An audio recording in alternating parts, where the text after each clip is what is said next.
இந்த நெகிழி மண்ணுக்குள்ளே போய் என்ன ஆகுதுன்னா அது மக்காமல் பல ஆண்டு காலமே அங்கேயே இருக்குது. இதனால் என்ன பண்ணுதுன்னா இந்த நெகிழி மண்ணோட சத்துக்கு எல்லாத்தையும் அழிச்சிக்கிட்டு நம்ம சக்கையான மண்ணை தருது.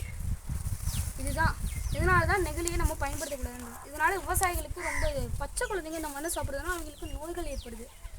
மேலும் விலங்குகள், கால்நடை வளர்ப்பவர்கள் போன்ற பல்வேறு காரணங்களுக்காக இது பயன்படுத்தப்படுகிறது. இந்த நெகிழி பாருங்கள், இங்கே எவ்வளோ நெகிழி பிளாஸ்டிக்ஸ்லாம் குவிந்து கிடக்குதுன்னு பாருங்கள். இந்த நெகிழியை நம்ம கன்ஃபார்ம் ஒழிக்கணும்.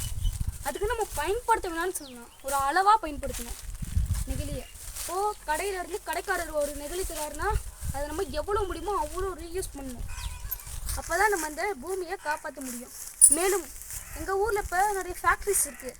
அந்த ஆலைகளிலிருந்து புகை வெளியேறுவதால் கடலில் அந்த புகையெல்லாம் கலந்து கடல் வாழ் உயிரினங்கள் மாசுபடுது. மேலும் வானில் பறக்கின்ற விமானங்கள்லாம் அந்த புகையோட தடுமாறி கீழே விடுது. இதுக்கு தான் நம்ம தமிழ்நாடு ஸ்கீமே மக்கும் குப்பை, மட்கா குப்பை, 2 வகையான குப்பை இருக்குது. மட்கா குப்பைனா வேறு ஒன்றும் இல்லை, நம்ம நெகிழி, இந்த பிளாஸ்டிக், கண்ணாடி பாட்டில் இதெல்லாம் மக்காதது. மக்கும் குப்பைனா நம்ம சாப்பிட்ற காய்கறி, பழங்கள் இதெல்லாமே மக்கிறது. இதுதான் பாருங்கள், இப்போ எவ்வளோ பிளாஸ்டிக்ஸ், இவ்வளோ இதுன்னு. மேலும் வாகனங்கள், அந்த வாகனத்தில் என்ன இருக்குன்னா கார்பன் டை ஆக்சைடு அப்படின்ற ஒரு கேஸ் இருக்குது. இப்போ நம்ம நெகிழியே எடுத்துக்கோமே, இதில் மைக்ரோ துண்டுகள் அப்படின்ற ஒரு துண்டுகள் இருக்குது. இதனால் என்ன ஆகுதுன்னா இது நம்ம டேமேஜ் ஆகும்போது இதில் இருக்க அந்த வேதிவினைகள்லாம் காற்றோடு போய் கலக்குது. நீ எப்படி சொல்லலாம், எப்படா இது காற்றில் போய் நம்ம மாசுபடுதுன்ற? ஆனால் இதில் நிறைய நோய்கள் இருக்குது.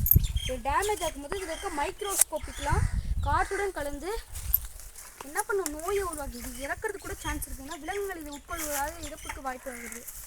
எனவே நெகிழியை ஒன்றுன்னு சொல்லி தான் இன்றைக்கி உலகத்தில் ஏராளமான நெகிழி குறைஞ்சிருக்கு.